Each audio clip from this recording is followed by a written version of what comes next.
Let's go ahead and move on to the AFC North, our second to last division that we're going to be talking about. And let's start it off with the Baltimore Ravens, where I have a medium take. I think this is one where it's like, oh, well, I wouldn't be surprised, but also on the other side, it's like, well, he's just been nothing but performing his entire career. But it has to stop somehow, right?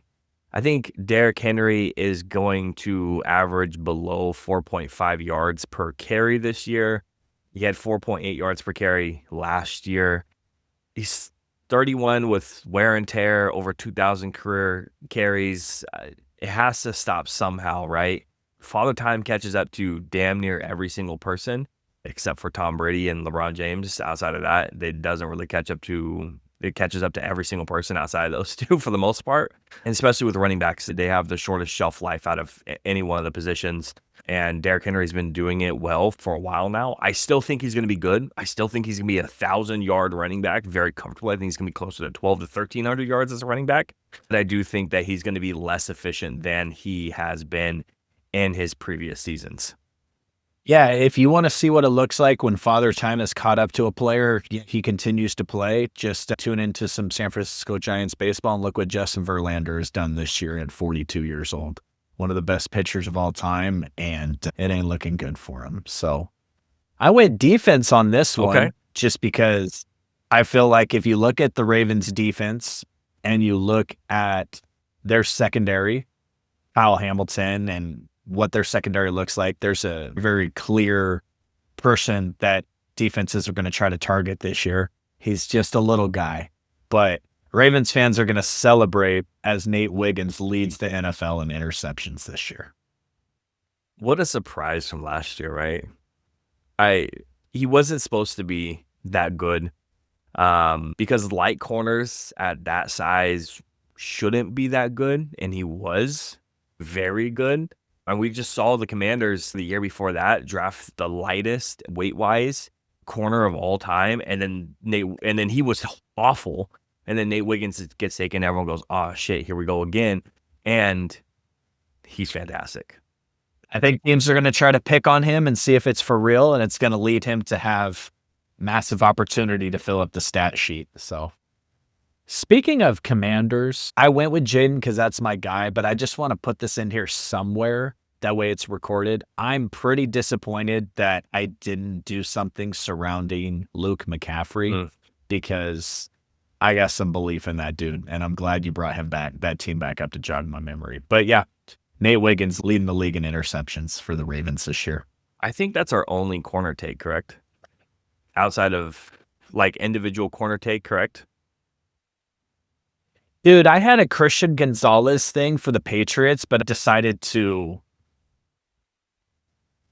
I needed something spicier. So it's so hard with the corners because, first of all, corners at an elite level, staying at that number 1 spot or 2 spot or 3 spot, being in that inside that range is such a short time for corners. They're still solid and good, but being inside that elite category for more than a season or two is so difficult. And when they do reach that pinnacle, they don't get targeted. So you can't be like, oh, Pat Surtain, he leads the league in interceptions. Like, it's not going to happen. He's not going to get targeted. Like, it's not a thing that happens. As soon as you turn that elite corner and they know you as a shutdown guy, they stop testing it as much. So it does make it a little bit difficult, the corner takes. So I'm glad you at least had one. There's actually a statistic that's gained popularity in like the last 2 seasons, and it's amount of snaps on the field without a target thrown your way. And it's a weird statistic because like there's weird, like, I think it was 2 years ago I started looking at it, and like Dre Greenlaw was like top 5 of like player on the defensive field that doesn't get targeted. And that's just an aberration, right? Like, it doesn't make any sense. But obviously your Surtains, and a couple of years ago, your Jalen Ramseys, like those guys are really high on the top of the list. So I'm hoping as we go forward with more advanced analysis on these things, we can start to see some more statistic-based numbers on when a player is on the field, routes run against him, and how often that player is targeted. That way you can see more of an impact that a player has to shutting down half of the field. So, yeah, that is my only corner take, just because when I look at that defense, if they're going to attack it, I think he's the one, which should lead to You go back to Trayvon a couple of years ago, he gave up 1 million yards, but he led the league in interceptions. Yep. So it gives you the opportunity there. Absolutely. Let's go ahead and move on to the Cincinnati Bengals. And this is a callback to one of the guys I already talked about at this point. I said I was going to re-bring him up at one point or another. And here it is. Trey Hendrickson, I think, is going to have a disappointing 2025-2026 season and records fewer than 8 sacks. And I've already talked about it once with guys who hold out and then they go into playing. I am staying away from stuff where I say, this guy's going to get injured because he held out. I don't think that mindset is very good for the fans, for the people, for the players. I don't like doing that. So I would rather say Trey Hendrickson has a disappointing season. Fewer than 8 sacks, not being on the field for the majority of training camp is going to impact him pretty heavily. But I did make the prediction, obviously, earlier of the Chicago Bears potentially trading for Hendrickson midway through. I still think he has a disappointing season even there. I think past that, I think he'll be better, but I do think he'll be disappointing. Okay. I like it. All right. I want you to chant with me. Are you ready? MVP. All right. MVP. MVP. MVP. Yeah, I'm with you. Okay. Joey Burrow has it locked up by week 15. Clear cut, concise. Joe Burrow, MVP of the National Football League. Yeah, you said last year that Joe Burrow would put up MVP-like numbers, and that he did. But what comes with MVP is your team's record as well. So obviously he wasn't going to get it. But if the Bengals are better this year and they get into the playoffs and they have a winning record, I think it's more than possible that Joe Burrow finally gets one for himself. I think he deserves it at this point, man. He does. Hey, you know what? I'm just excited to see Justin Herbert take down the MVP in the AFC Championship game this year. Oh, wow. Okay. Oh, man, that'd be so much fun. You know what? I would much prefer that than our Chiefs, Bills, Ravens, AFC Championship game. I think that's pretty exciting. Yeah, I like that. All right. You ready to move on to the Steelers? Yeah, man. Steelers, super simple. Sorry, Mike. The streak is over. Enjoy your top 10 draft pick in the NFL draft next year. No playoffs. That's exactly where I'm at, too. They missed the playoffs, and they have a negative win percentage for the first time in Mike Tomlin's career. So I'm with you, man. I just, again, you look at a team like this and their roster, and Rodgers doesn't give most of any people with a brain confidence at this point. Cool, you got DK Metcalf. Congratulations. DK is a higher level player than George Pickens, but they play in a very similar type role. And the way they play and the position they play and where they play at in the field. So you got a slightly better upgrade for that. But outside of that quarterback, questions at running back, I think their offensive line is going to be fantastic. That's a take. I think this Pittsburgh Steelers are going to probably have a top 5 offensive line this next year. So that's a positive take that I could have gone with for the Steelers. But I'm with you. They're going to miss the playoffs. They're going to have a negative win percentage this next year. Steelers fans are going to be very happy about that one. All right. And what for the Brown? I got another mild one. I got really close to talking about Shador and starting about mid-season, that the depth chart stuff was just all smoke and mirrors at this point.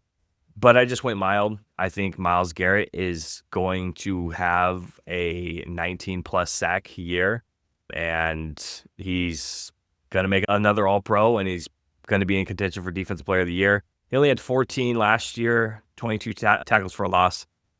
19 sacks hasn't been done by Miles Garrett yet in his career. A guy like TJ Watt has done it, and I think Miles is of that caliber, if not better. And I think it's his time to blow that out of the water, and we can have another discussion about, is someone going to break the sack record? And I think Miles is going to get close. I'm not sure if he's going to get it. It's a really hard number to get to, but I think he's going to get at least close to it. $157 million dead cap hit, largest in NFL history. Mm-hmm. That's my prediction.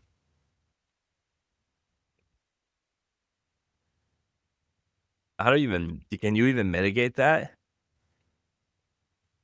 at all? Can you mitigate a $78 million cap hit next year? No, probably not. Wow. You think that dude's restructuring?